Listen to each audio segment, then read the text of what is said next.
सास की बीमारी। शादी के ठीक बाद नेहा की सास की तबीयत बहुत खराब हो गई। बताइए क्या हुआ है आपको? बेटे की शादी थी तो थकान हो गई। मौसम बदल रहा है तो जुकाम और बुखार हो गया। ऊपर से बहू के घर का खाना पता नहीं कैसा था कि पेट भी खराब हो गया। खाना तो बहुत बढ़िया था डॉक्टर साहब, सारे रिश्तेदार तारीफ कर रहे थे। रोहित की माँ इतनी कमज़ोर है कि जरा से में बीमार पड़ जाती है।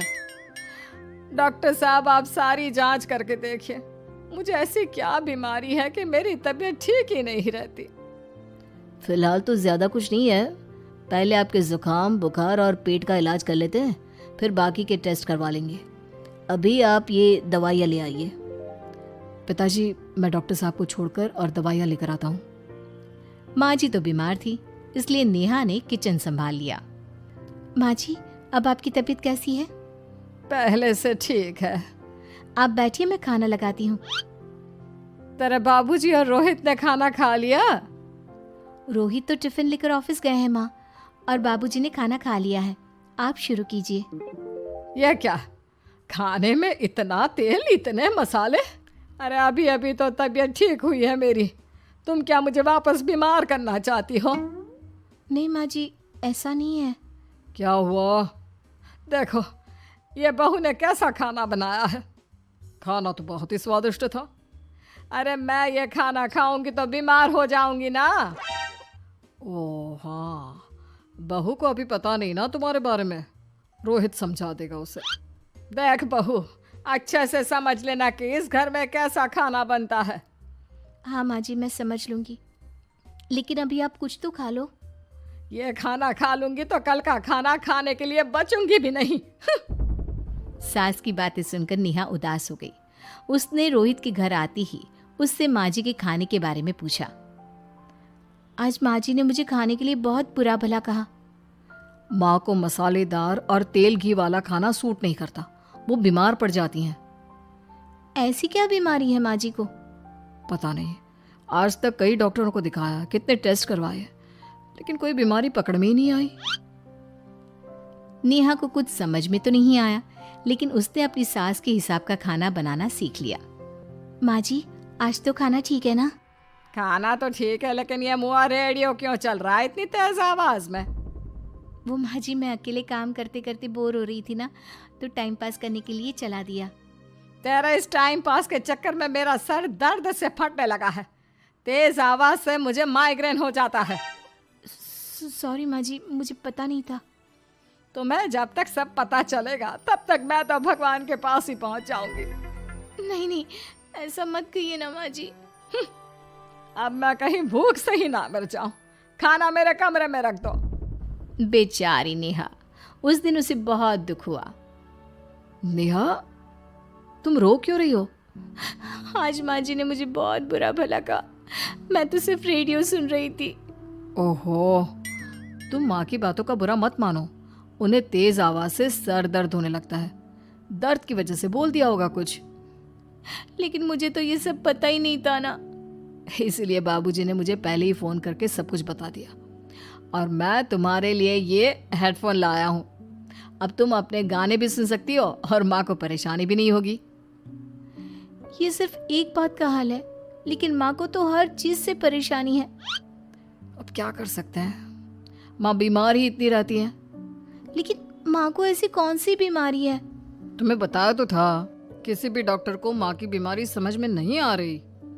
अब तुम भी ये सब सोचना छोड़ दो, ये हेडफोन लो और अपने पसंद के गाने सुनो।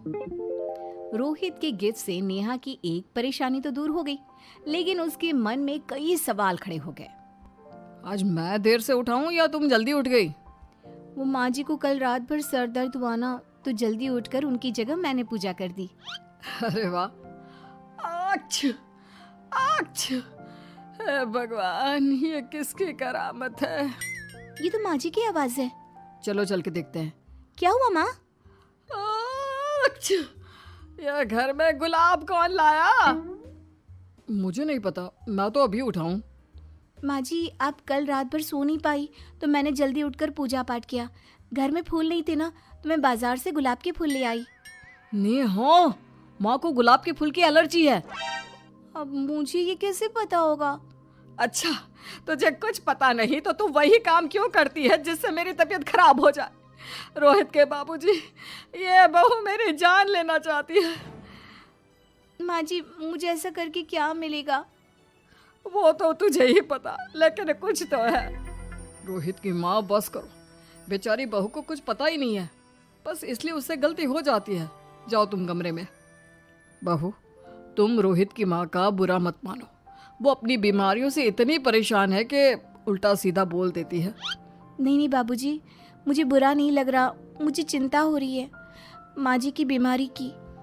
ये बताइए कि माँ जी को ऐसी प्रॉब्लम्स कब से होने लगी? शादी के 6-7 महीने बाद से। बाबूजी, तब घर का माहौल कैसा था? अरे भरा पूरा परिवार था। मेरे बाबूजी, माँ, काका, काकी, मेरे दोनों बड़े भाई, दोनों भाभियाँ, दोनों के 2-2 बच्चे हैं, एक छोटा भाई और एक बहन। सब साथ रहते थे। इतना बड़ा परिवार? हाँ, मैं जब 10 साल का हुआ ना, तब पापा का ट्रांसफर यहाँ हुआ। उसके पहले तक तो हमारी जॉइंट फैमिली ही थी। और माँ जी किस चीज़ से बीमार पड़ जाती हैं? जब तेज गर्मी हो, ठंड हो या ज्यादा बरसात हो जाए। जब माँ ज्यादा थक जाए, जैसे दिवाली पर घर की सफाई या कोई फंक्शन हो, या ज्यादा मेहमानों के आने से घर का काम बढ़ जाए। तेज म्यूजिक, तेज लाइट या ऐसे कोई तेज स्मेल आ जाए। तो माँ जी की ये बीमारी ठीक हो सकती है। कैसे? सब पता चल जाएगा। आप कल माँ जी की टेस्ट रिपोर्ट लेने जाने वाले हो ना? हाँ। तो सुनिए क्या करना है। अगले दिन रोहित माँ जी की रिपोर्ट्स लेकर आता है। माँ, बाबूजी, नेहा। अरे क्या हो गया रोहित? माँ जी की रिपोर्ट आ गई है। कुछ सीरियस है क्या? जिसका डर था वही हुआ। अरे गोल गोल बातें मत कर, सीधी तरफ बता बेटा, क्या हुआ है मुझे? माँ, आपकी किडनी, लिवर सब फेल हो गया है। आपका दिल भी कमज़ोर हो गया है। डॉक्टर ने कहा है कि आपके पास सिर्फ 1 महीना बचा है। ये क्या बक रहा है? ऐसा हो ही नहीं सकता। मुझे लग ही नहीं रहा कि मैं इतनी बीमार हूँ। लेकिन माँ जी, रिपोर्ट झूठी तो नहीं हो सकती ना? हाँ, माँ को 20 साल की उम्र से बीमारी लग गई थी, लेकिन कोई डॉक्टर पकड़ नहीं पाया और अब ये बीमारियाँ बहुत ज़्यादा बढ़ गई हैं। हाँ रोहित की माँ, तुम्हें याद है शादी के 6 महीने बाद से तुम बीमार रहने लगी थी। अरे लेकिन वो अलग था, मुझे ऐसे कोई बीमारी नहीं हो सकती। ये तुम कैसे कह सकती हो माँ?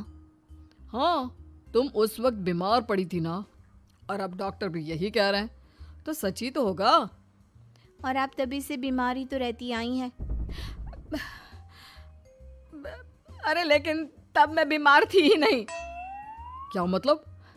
अरे तब मैं बीमारी का नाटक करती थी, मुझे कुछ नहीं हुआ था। ये क्या बोल रही हो? हाँ, घर में इतने सारे लोग थे और सबसे छोटी बहू मैं थी, तो सारा काम मुझे करना पड़ता, इसलिए काम से बचने के लिए मैं नाटक करने लगी। लेकिन आपको अभी भी वही बीमारियां होती है ना माँ? हाँ, अगर नाटक था तो ये प्रॉब्लम तुम्हें अभी क्यों होती है? इसका जवाब मैं देती हूँ। माँ जी कई महीनों तक नाटक करती रही, इसलिए इनके दिमाग ने धीरे धीरे इस झूठ को सच मान लिया और इनका दिमाग उन बीमारियों का एहसास कराने लगा। हैं? ऐसे भी होता है क्या? हाँ माँ जी, इसे प्लेसिबो इफेक्ट कहते हैं। जब आप बात बात पर बीमार पड़ने लगी तो मैंने अपने मामा से बात की, जो एक साइकोलॉजिस्ट है। उन्होंने बताया मुझे। तो ये रिपोर्ट्स? मैंने झूठी रिपोर्ट बनवाई थी नेहा के कहने पर, ताकि आप सच बताएं। यानी मुझे कुछ नहीं हुआ? नहीं माँ जी, और आपकी इस प्रॉब्लम का भी सलूशन है। हम किसी अच्छे साइकोलॉजिस्ट को दिखाएंगे और आप जल्द ही ठीक हो जाएंगी। वाह बहू, मैंने तुझे इतना भला बुरा कहा और तूने मेरी जिंदगी भर की तकलीफें दूर कर दी। थैंक यू और सॉरी बहू। अरे मुझे भी तो सॉरी कहो, पूरी जिंदगी तुम्हारी सेवा की है, वो भी झूठ मूठ की बीमारी के लिए। हाँ हाँ, आप भी माफ कर दो मुझे, बस सॉरी।